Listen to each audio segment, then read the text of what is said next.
El mes de agosto en nuestro país es denominado el mes de la Biblia, para nosotros como iglesia, así que agosto y septiembre le llamamos el mes de la Biblia y escuchamos varios mensajes. De hecho, no sé si se dieron cuenta que cada domingo estuvimos también entonando algunos himnos que hablaban acerca de la palabra de Dios. Y si ustedes notaron en su calendario, teníamos ahí anotado, yo coloqué que el día de hoy me hubiese gustado hacer un foro de jóvenes y adultos sobre la lectura bíblica. Lo vamos a hacer más adelante. Necesito cocinar eso todavía un poco más, quedará pendiente. Por eso no ven hoy aquí la modalidad de foro. Si lo estaban anhelando, sigan anhelándolo porque lo vamos a hacer pronto. No, la idea no se me ha olvidado. Lo vamos a hacer. Y por cierto, el próximo domingo comenzaremos una nueva serie. También si vieron el calendario, ahí aparece el título. Y creo que va a ser muy valioso el recordar desde la perspectiva bíblica qué esperanza tenemos nosotros y qué vamos a hacer delante de Dios nosotros que no somos perfectos, que cometemos errores, que todavía pecamos, que hacemos algunas cosas al revés. ¿Cómo nos ve Dios y cómo nos trata Dios? Sobre todo, ¿cómo nos ama Dios aunque no somos perfectos? Y por cierto, si así nos ama el Señor, así tendremos que amarnos los unos, ¿a quién? A los otros. Así que la próxima vez que vea a su hermano o a su hermana que no es perfecto, ya no debería ser mala noticia, ¿verdad? Es buena noticia. El próximo mes tendremos recordatorios al respecto. Hoy quisiera cerrar nuestra serie con la lectura de algunos pasajes que nos apunten hacia una expectativa, hacia lo que viene, hacia esperar algo. Y estaba tratando de recordar algún momento que nos pueda generar ese tipo de sensación o de emoción. Y me puse a pensar, no sé cuántos de ustedes tuvieron la experiencia de niños, a lo mejor de adolescentes, si todavía recuerdan algunas etapas de su niñez o adolescencia, a lo mejor pueden recordar alguna vez que iban a tener en casa algún buen amigo o una buena amiga que iba a llegar a visitar, a lo mejor se iba a quedar a dormir en su casa o tenían planificado un fin de semana especial o una tarde especial, una noche, alguna actividad como esa. ¿Recuerdan? ¿Tuvieron alguna vez ese tipo de experiencia? Pero algunos de ustedes están como serios, ay, si no les fue bien o qué les pasó. Normalmente uno está muy emocionado, ¿no es cierto? Está esperando, ¿a qué hora va a venir pero si quedamos que venía a las 4, ¿verdad? Y son las 11 de la mañana, ¿por qué no viene? Hay mucha emoción y hay mucha expectativa. Recordaba esa escena, y no solo hay emoción y expectativa, sino que probablemente, algunos de ustedes hasta ordenaron su cuarto. Ahora hicieron limpieza, algunos a lo mejor hasta se bañaron ese día a la fuerza, no sé, pero uno hace algo porque tiene expectativa, siente la emoción y hace algo para prepararse, para esperar la llegada de este buen amigo o esta buena amiga. Como hijos de Dios, cuando hablamos acerca de la venida del Señor, ¿qué ocurrirá en nuestra mente y en nuestro corazón? ¿Qué pasará por nuestra cabeza? ¿Qué emoción será la que sentimos? Y sobre todo, ¿cómo nos vamos a preparar para ese día anhelado con nuestro Señor? Fíjense que hay una frasecita muy cortita, muy pequeña, un tanto escondida en un pasaje en Filipenses, y quisiera invitarles ahí y que partamos de ahí. Hoy vamos a leer 5 textos y voy a hacer un breve comentario al respecto. El punto de hoy va a ser, ¿cómo vamos a llevar esto a algo esta semana, a la práctica? ¿Qué deberíamos de hacer? Pero quiero invitarles a Filipenses, capítulo 4. Hace unos meses estudiamos toda la carta de Filipenses, así que pasamos la lectura por ahí, pero fíjense que hay una frasecita muy corta en medio del discurso que hace el apóstol Pablo, y se encuentra en Filipenses capítulo 4, Joaquín nos va a ayudar hoy por favor, verso 5. De hecho, me gustaría leer desde el versículo 1, Y van a ver que esta frasecita está aquí en medio de la conversación, en la parte final de la epístola del apóstol. Recuerda y dice, Filipenses 4:1, así que hermanos míos, amados, deseados, gozo y corona mía, estad firmes en el Señor, amados. Ruego a Evodia y a Síntique que sean de un mismo sentir en el Señor. Asimismo te ruego también a ti, compañero fiel, que ayudes a estas que combatieron juntamente conmigo en el Evangelio, con Clemente también y los demás colaboradores míos, cuyos nombres están en el libro de la vida. Regocijaos en el Señor siempre. Otra vez digo, regocijaos. Vuestra gentileza sea conocida de todos los hombres. El Señor está cerca. Por nada estéis afanosos, sino sean conocidas vuestras peticiones delante de Dios en toda oración y ruego. Y la paz de Dios, que sobrepasa todo entendimiento, guardará vuestros corazones y vuestros pensamientos en Cristo Jesús. Por lo demás, hermanos, en esto pensad. Versículo 8. En el verso 5 está esta frasecita cortita, pequeña, poquitas palabras. El Señor está cerca. Y el apóstol Pablo, en medio de esta conversación, cuando está dando las recomendaciones, cuando está invitando a esta vida piadosa, esta vida recta, esta vida unida de la iglesia, esta vida trabajadora y perseverante, en medio de ese discurso les recuerda, el Señor está cerca. Repitamos todos juntos la frase, el Señor está cerca. Una vez más, el Señor está cerca. Para todos los autores en el texto bíblico, en el Nuevo Testamento, siempre todos los autores entendieron que el Señor está cerca. Nunca los autores dijeron, bueno, pues, lejos, distante. No, el Señor está cerca. Ahora, esta palabra cerca es muy curioso porque puede significar al mismo tiempo que el Señor está cerca en cuanto a una proximidad. Si no hay distancia, su presencia está cercana. La podemos palpar y sentir. Él no está lejos, no hay distancia, su presencia está con nosotros. Y cuando uno lee todo el pasaje, uno dice, pues, es verdad, cuando leemos toda la carta, leemos todo el Nuevo Testamento, el Señor no está lejos de nosotros. No hay distancia. Ahora hay un camino que nos permite estar cerca. Ahora nos podemos acercar al trono de la gracia. No tenemos por qué escondernos de Dios, no tenemos por qué huir de Dios, porque Dios quiere estar cerca.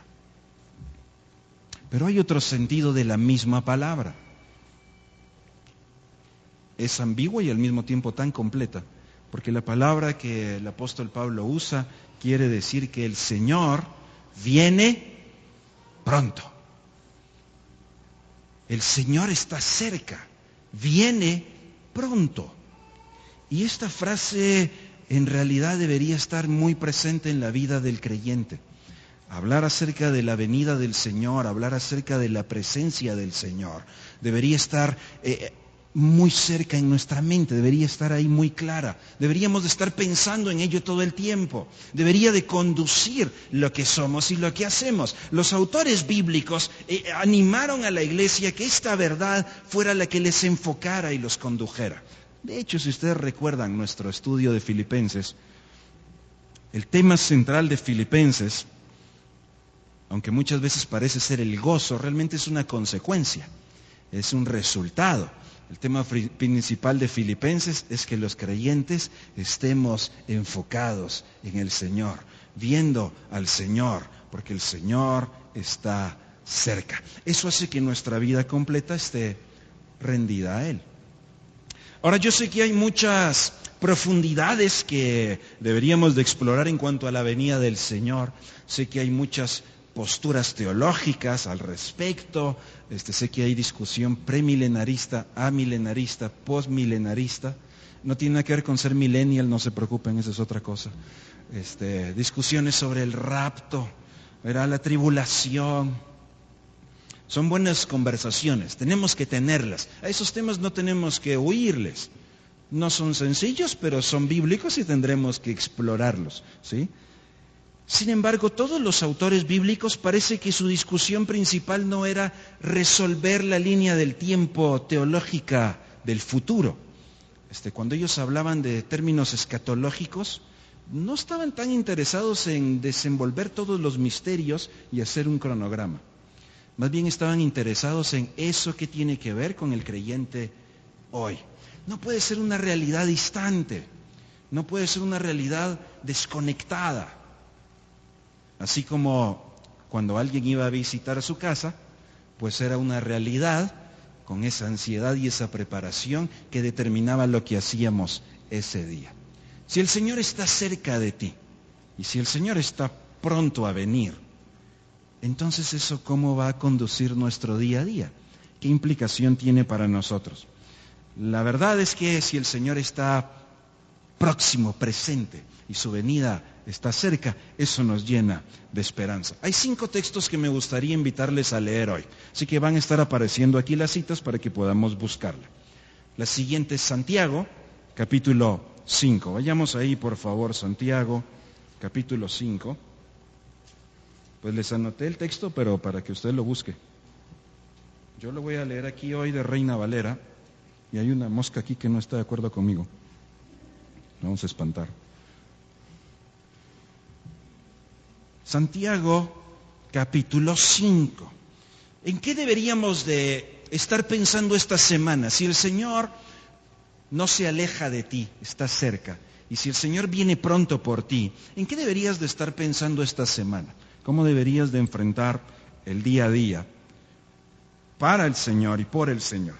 5 recordatorios. El primero, Santiago, capítulo 5. Fíjense que me gustaría leer desde el verso 1 para que pueda hacernos sentido el verso 7. El verso 7 dice, por tanto, así que es una conclusión de lo anterior. Santiago 5:1.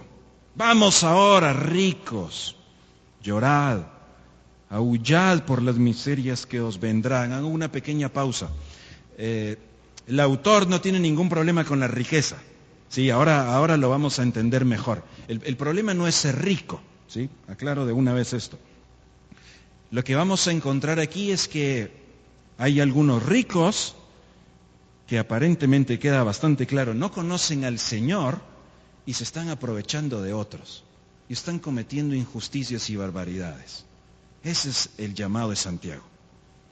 Miren, versículo 2. Vuestras riquezas están podridas, vuestras ropas comidas de polilla, vuestro oro y plata están enmohecidos y su modo testificará contra vosotros. Hay una acusación. Devorará del todo vuestras carnes como fuego. Habéis acumulado tesoros para los días postreros. He aquí clama el jornal de los obreros que han cosechado vuestras tierras, el cual por engaño no les ha sido pagado por vosotros. Y los clamores de los que habían cegado han entrado en los oídos del Señor de los ejércitos. Esa frase evoca la autoridad de Dios. Así que los ricos se creían los meros, estos ricos injustos, no piadosos, impíos, se creían los meros. Santiago dice, no, hay un mero arriba tuyo. Habéis vivido en deleite sobre la tierra y sido disolutos, habéis engordado vuestros corazones como en día de matanza. Habéis condenado y dado muerte al justo y él nos hace resistencia. El problema no es la riqueza, el problema aquí es la injusticia, la impiedad. Pero vean ahora el cambio en el versículo 7. Por tanto, ahora se dirige Santiago a los creyentes, hermanos, ya que ha acusado a estos ricos no piadosos, no parecen conocer al Señor, pero ahora dice a los hermanos que seguramente son los que han sido víctimas del maltrato. Hermanos, tened paciencia hasta la venida del Señor. Mirad, presten atención, ustedes ya lo saben, ustedes se dedican a eso. Miren cómo el labrador espera el precioso fruto de la tierra, aguardando con paciencia hasta que reciba la lluvia temprana y la tardía. También tened vosotros paciencia. Hay 2 cosas que quiero comentar aquí antes de leer el final del verso 8.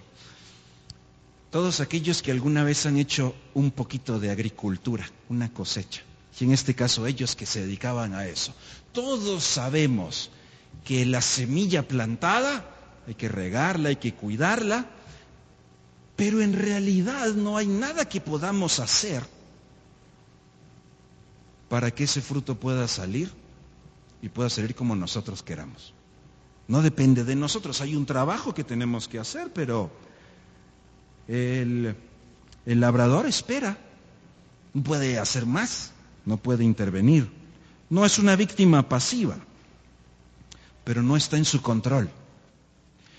Y me parece que lo que el autor de Santiago aquí, de los versículos 7 y 8, está diciendo es que aunque estos creyentes están siendo maltratados y hay injusticias que los lastiman, hay cosas que parece no están en su control.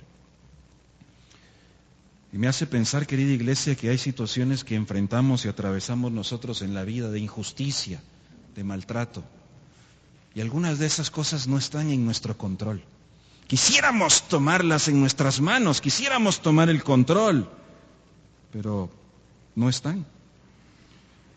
Santiago les dice, así como el labrador tiene paciencia, ustedes también deben tener paciencia. Lo curioso es que la palabra paciencia que utiliza Santiago no es la palabra de la paciencia ante las circunstancias. No es bueno cuando la circunstancia es adversa, pues ten paciencia. La palabra que Santiago utiliza aquí, la estudiamos hace unas semanas. Hoy parece como repaso, ¿verdad? Como que fuera a haber examen, pero no. Cuando estudiamos el fruto del Espíritu, el fruto del Espíritu es amor, gozo, paz, paciencia. ¿Qué clase de paciencia? La paciencia no de la circunstancia, sino la paciencia con alguien más. Probablemente esta figura les va a recordar de qué se trataba esa paciencia. Hay dos maneras de tratar a alguien más cuando hay una injusticia, cuando hay un maltrato. Cuando hay una chispa, hay dos maneras de reaccionar. Con la mecha corta. ¿Qué pasa si hay una chispa y la mecha es corta? A ver, ¿quién alguna vez le estalló un cohete en la mano? Ok, bueno, por ahí va la idea, ¿verdad? Si la mecha es corta, la explosión es inmediata. Hay dos formas de reaccionar, con la mecha corta o con la mecha larga. La paciencia que menciona Gálatas 5, la paciencia que menciona Santiago, quiere decir la mecha larga. Ahora, la chispa está ahí, la crisis está ahí, la situación está ahí, la injusticia está aquí. Pero estos creyentes tienen que tomar una decisión, van a responder con la mecha corta y van a tomar en sus manos la venganza, o van a tener la mecha larga. ¿Y quién alguna vez trató de encender un cohete, una ametralladora con la mecha muy larga y lo primero que pasa es que se apaga? La chispa está ahí, pero no estalla. Si no me creen, prueben hoy en la tarde, hay que hacer el experimento ahí. Lo que Santiago está recordándoles es, sí, qué injusticia y nos lastima, nos duele. Pero hermanos, no respondan con la mecha corta, no respondan con la venganza, respondan con la mecha larga. ¿Por qué? Porque el Señor mira, porque el Señor es justo, porque el Señor hará. Tened también vosotros paciencia, afirmad vuestros corazones, porque la venida del Señor está cerca. Hay un salmo que valdría la pena leer completo, déjenme leer solo algunos de los versículos, que justamente aborda el mismo tema. El rey David se enfrentó con esta misma disyuntiva y dice, pero ¿qué hacemos con las injusticias? Hay cosas que no son justas y yo quisiera cambiarlas, pero no puedo. Y una de las injusticias que le molestaba al rey David era como los impíos prosperaban, porque les va bien a los malos. Los malvados les debería de ir mal y a los buenos les debería de ir bien. ¿Por qué pasa al revés? Porque a los malos les va mal. Salmo 37, no te impacientes a causa de los malignos, ni tengas envidia de los que hacen iniquidad, porque como hierba serán pronto cortados, y como la hierba verde se secarán. Confía en Jehová y haz el bien, y habitarás en la tierra y te apacentarás de la verdad. Deleítate a sí mismo en Jehová, y Él te concederá las peticiones de tu corazón. Encomienda a Jehová tu camino, confía en Él, y Él hará. Exhibirá tu justicia como la luz, y tu derecho como el mediodía. Guarda silencio ante Jehová y espera en Él.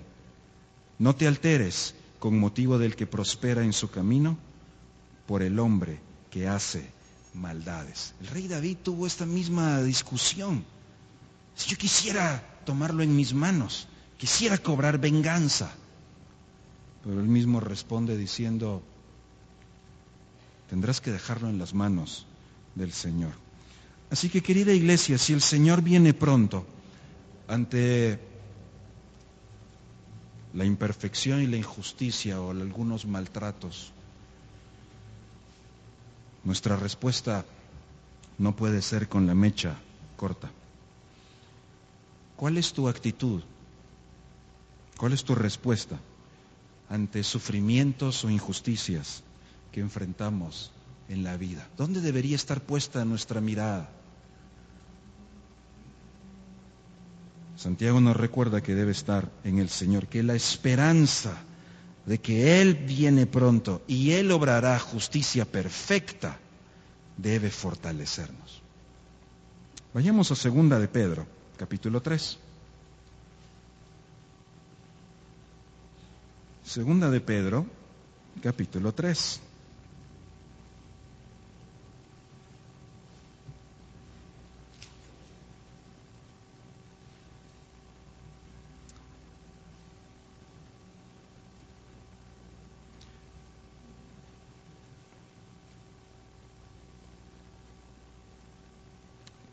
En este capítulo Pedro le recuerda a los creyentes acerca de esa venida del Señor. Pero el autor en la primera parte del capítulo habla acerca de algunos incrédulos que se atreven a reclamarle al Señor que Él dijo que vendría pronto, pero parece que se le olvidó, parece que no cumple, parece que no es cierto. Parece que tuvo un atraso, parece que está en otra cosa. Y el apóstol Pedro entonces escribe diciendo que para los incrédulos la venida del Señor va a ser una noticia muy dura, será una noticia de juicio. De hecho, les va a tomar, ya que están tan desprevenidos pensando que no sucederá, les va a tomar como un ladrón en la noche.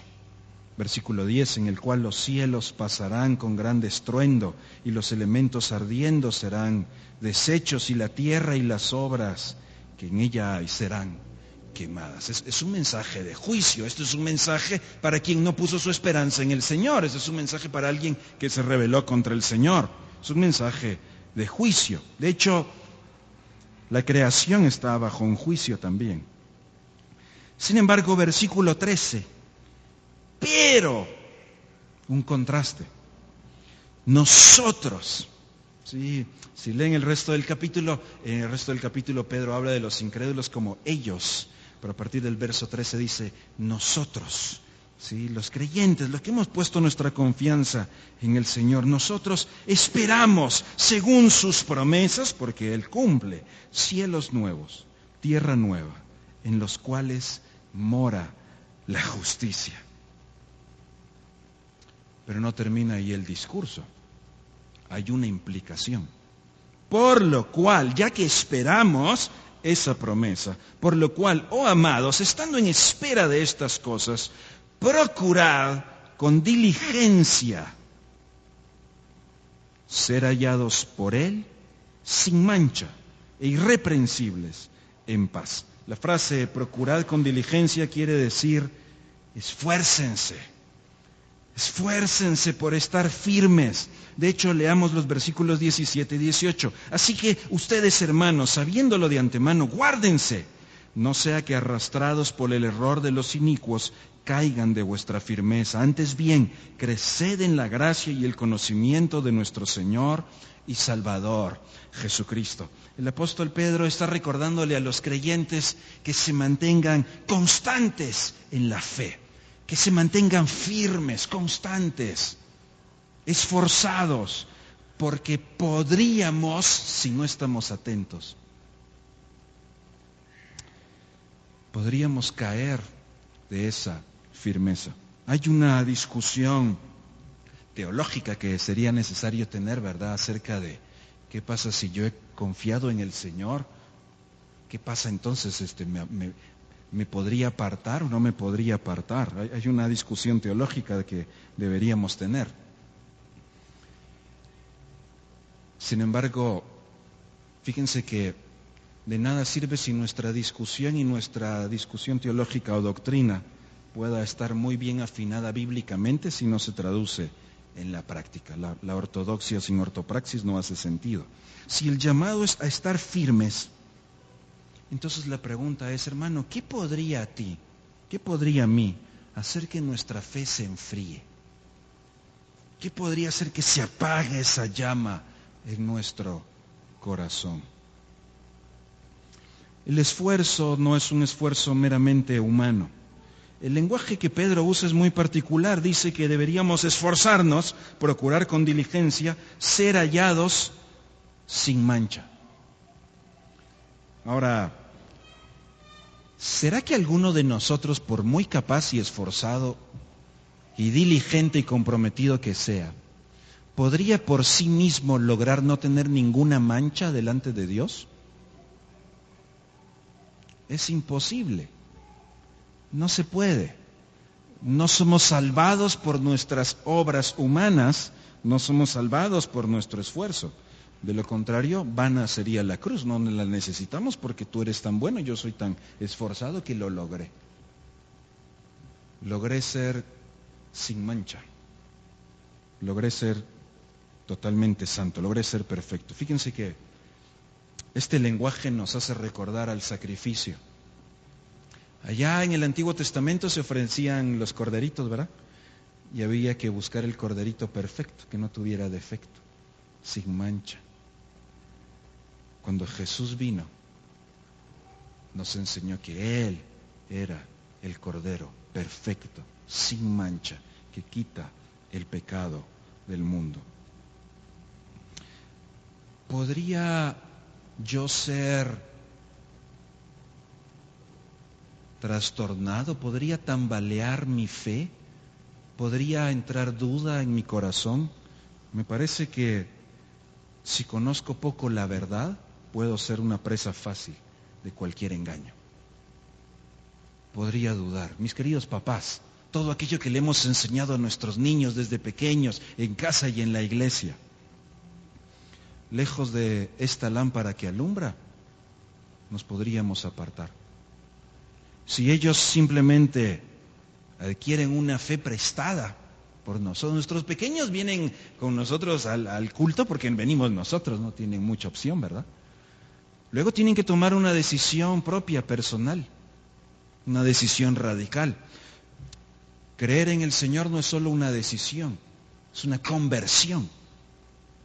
Podrían saber las respuestas correctas y no ser parte de esa conversión. ¿Recuerdan a los fariseos? ¿Conocían los fariseos las respuestas correctas? Tenían información, mas no una conversión, no una decisión. Por eso Pedro inscribe y les insiste en que sepan, que conozcan, que se mantengan anclados, que se mantengan firmes. En otro lenguaje podría haber dicho que no se enfríen, no se desconecten, manténgase firme.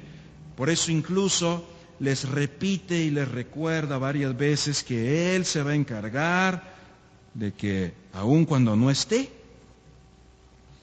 sigan sabiendo estas cosas. Capítulo 1, versículo 13. De hecho, 12. Por tanto, yo no dejaré de recordarles siempre estas cosas, aunque vosotros las sepáis y estéis confirmados en la verdad presente, pues tengo por justo que en tanto que estoy en este cuerpo, el despertaros con amonestación, sabiendo que en breve debo abandonar el cuerpo, como nuestro Señor Jesucristo me ha declarado. También yo procuraré con diligencia que después de mi partida, vosotros podáis en todo momento tener memoria de estas cosas. ¿Qué podría hacer que se apague esa llama, que se enfríe nuestra fe? Si el Señor está cerca, deberíamos de mantenernos constantes. Vamos a Primera de Juan, capítulo 3. Son 5 pasajes, este es el tercero. Va, que haya esperanza. Ya vamos a completar. Primera de Juan, capítulo 3. Entonces, tenemos que estar fortalecidos en la esperanza. En medio de la tribulación, la injusticia, tenemos que estar constantes en la fe, creciendo en el conocimiento, no retrocediendo. 3, tenemos que ser intencionales en una vida de pureza. Primera de Juan, capítulo 3, verso 1. Mirad cuál amor nos ha dado el Padre para que seamos llamados hijos de Dios. Por esto el mundo no nos conoce, porque no le conoció a Él. Amados, ahora somos hijos de Dios y aún no se ha manifestado lo que hemos de ser. Pero sabemos que cuando Él se manifieste, seremos semejantes a Él, porque le veremos tal como Él es. Y todo aquel que tiene esta esperanza en Él, se purifica a sí mismo como Él es puro. Cuando el Señor se manifieste, pronto, dicen todos los autores bíblicos, pronto debe decir la iglesia, el Señor está cerca. Cuando Él se manifieste, seremos entonces como Él. Tenemos que ser muy intencionales en una vida de pureza. En nosotros debe estar creciendo el deseo de ser como Cristo. Él viene pronto. Su carácter debe ser formado en nosotros. Debemos ser presentados a Él con la madurez espiritual, de acuerdo al carácter de Cristo. ¿Cuánto me estoy pareciendo a Cristo? ¿Cuánto estoy trabajando en dejar que Él moldee mi ser, mi forma de pensar, de hablar, de comportarme? ¿Cuánto estoy creciendo? ¿Cuánto esta semana me parezco más a Cristo?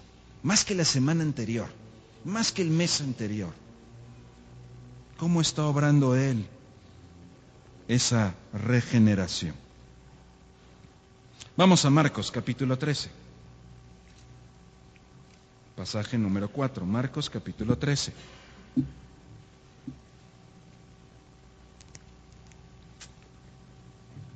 Si el Señor está cerca, esa esperanza debe fortalecerme.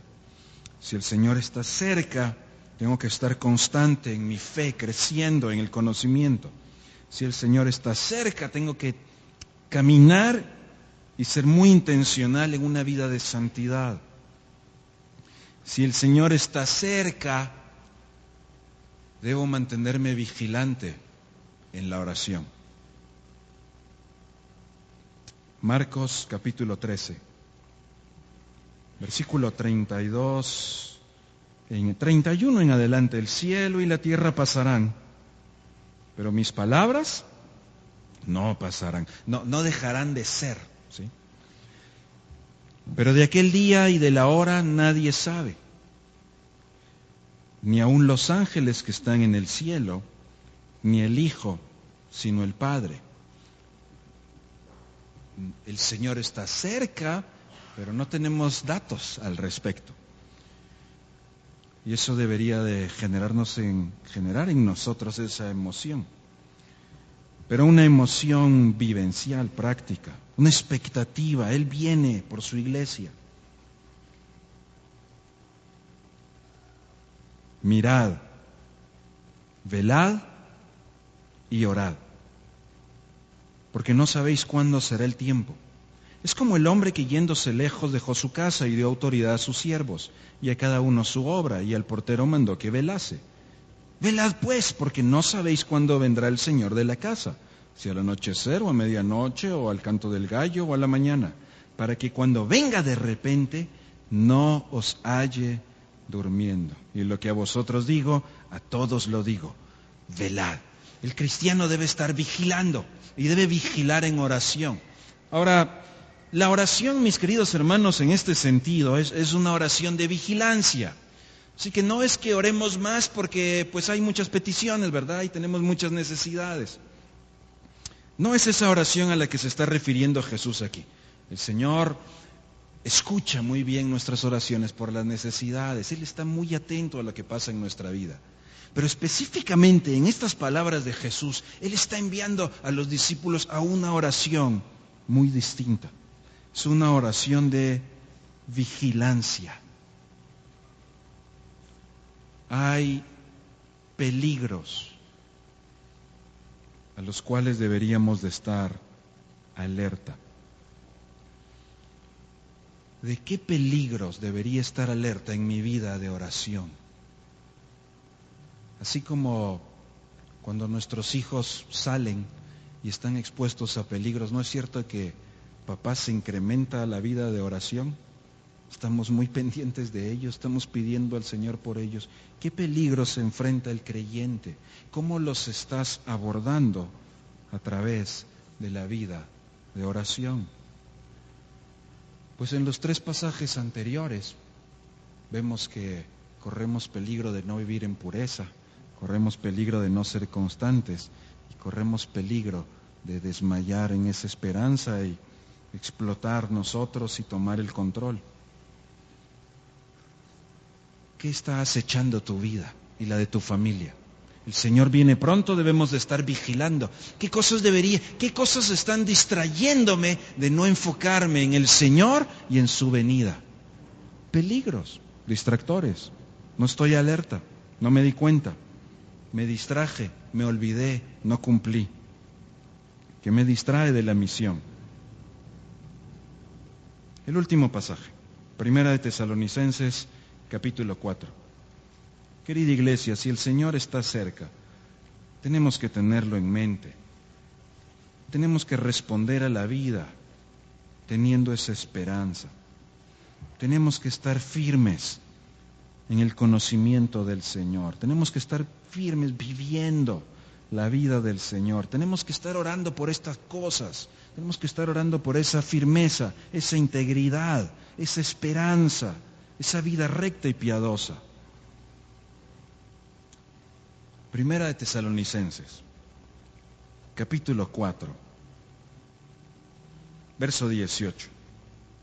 Por tanto, alentaos unos a otros con estas palabras. Bueno, el verso 18 es la conclusión de una conversación. Pues dice el apóstol que la conclusión del discurso anterior es que nos alentemos unos a otros. Pero ¿cuál es la conversación anterior? Versículo 13. Tampoco queremos, hermanos, que ignoréis acerca de los que duermen, para que no os entristezcáis como los que no tienen esperanza. El apóstol dice, puedes estar triste, pero tu tristeza es diferente, porque tu tristeza tiene esperanza. Parece que los creyentes en Tesalónica estaban muy preocupados, estaban muy cargados, estaban muy tristes, porque ellos sabían que el Señor viene pronto, pero algunos hermanos habían fallecido. Y estos se preguntaban, ¿y qué pasó con ellos? ¿Se van a perder la venida del Señor? ¿No van a estar presentes? Están muy tristes por eso. Pablo probablemente estuvo 3 semanas, un mes en Tesalónica, así que no pudo explicarles todo. Les escribe para decirles, no tengan la misma tristeza sin esperanza. Verso 14. Porque si creemos que Jesús murió y resucitó, así también traerá Dios con Jesús a los que durmieron en él. Por lo cual les decimos esto en palabra del Señor, como si Jesús mismo lo dijera. Que nosotros que vivimos, verso 15, que habremos quedado hasta la venida del Señor, no precederemos a los que durmieron, porque el Señor mismo con voz de mando, con voz de arcángel y con trompeta de Dios, descenderá del cielo. Y los muertos en Cristo resucitarán primero. Luego nosotros, los que vivimos, los que hayamos quedado, seremos arrebatados juntamente con ellos en las nubes para recibir al Señor en el aire, y así estaremos siempre con el Señor. Por tanto, ya que el Señor viene, alentaos unos a otros con estas palabras. Tenemos que estar unidos en el consuelo. En las verdades bíblicas nos traen la esperanza y el consuelo que necesitamos. Pero querida iglesia, los portadores y los mensajeros somos cada uno de nosotros. La palabra que Pablo utiliza para alentaos es una palabra compuesta que significa llamar a alguien al lado. Ven y eres llamado a estar cerca de alguien. Estos creyentes que estaban desanimados, estaban tristes no solo por la partida de algunos muy queridos, sino por la confusión. Pensaban que se habían perdido el glorioso día del Señor. Pablo dice, vengan y estén cerca los unos de los otros con estas palabras. El Señor está cerca, el Señor viene pronto. Los creyentes necesitamos estar cerca los unos de los otros para darnos el consuelo necesario. Este año, querida iglesia, varios de nosotros en la familia El Mensaje de Vida hemos despedido a algunos seres queridos. Y los hemos despedido con esta esperanza de que resucitarán también. Y algunas otras familias están atravesando situaciones muy difíciles. Algunas enfermedades, algunas cuestiones de operaciones, tratamientos médicos, cuestiones muy delicadas. Algunas de esas quizás las hemos podido conocer todos, otras quizás no sabemos todos los detalles. Nunca podremos imaginar qué siente alguien más. Nunca podremos saber con exactitud qué está pasando en su corazón y en su mente. Son momentos difíciles. Algunas familias están atravesando momentos de escasez, necesidades económicas. Algunas familias están pasando crisis familiares también. Y sí, todos tenemos el texto bíblico en casa y lo leemos. Pero el mandamiento bíblico es que ya que el Señor está cerca, la iglesia también tiene que estar cerca. La iglesia debe estar cerca llevando este mensaje de esperanza. Los creyentes tenemos que estar cerca los unos de los otros en momentos de angustia, de aflicción, para llevarnos esta verdad que trae consuelo, que trae esperanza. Tenemos que acercarnos, tenemos que ser muy intencionales. Me parece que es el diseño de Dios para que ese cuerpo de Cristo pueda traer ese abrazo de Cristo los unos a los otros. Que el Señor en su gracia nos haga más sensibles, que el Señor en su misericordia nos haga sentir un poquito más el dolor de otros y nos haga eso acercarnos con amor, con cariño, para alentarnos los unos a los otros. El capítulo 5, el verso 11, repite la misma frase. Por lo cual, hablando nuevamente de la esperanza, animaos unos a otros y edificaos unos a otros, así como lo hacéis. Ay, sé que muchas veces uno espera que lo hagan los otros a los unos, ¿verdad? Eso es muy fácil verlo, no requiere mucha espiritualidad, ¿verdad? Ver quién no hizo algo contigo. A mí no me habló nadie me tomó en cuenta, no oraron por mí. Todos los otros a los unos, nuestra carne lo ve re fácil y se queja mucho.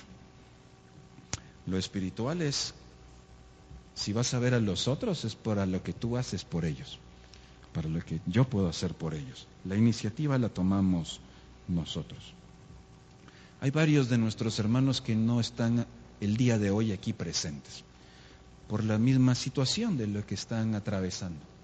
Pero hoy debemos orar por ellos y vamos a tomar un tiempo para orar los unos por los otros, para orar por nuestra fe, nuestra constancia, para que estemos firmes en la esperanza.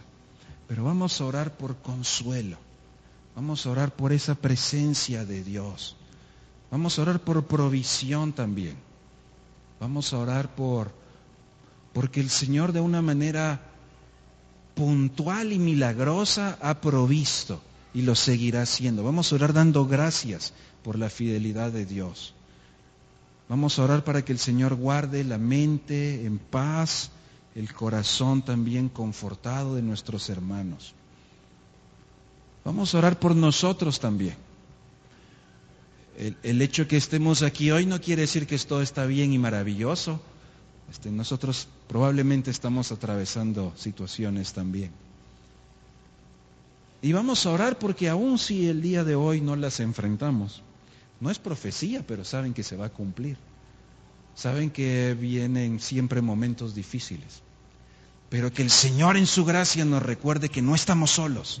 Él está cerca. Y la iglesia también.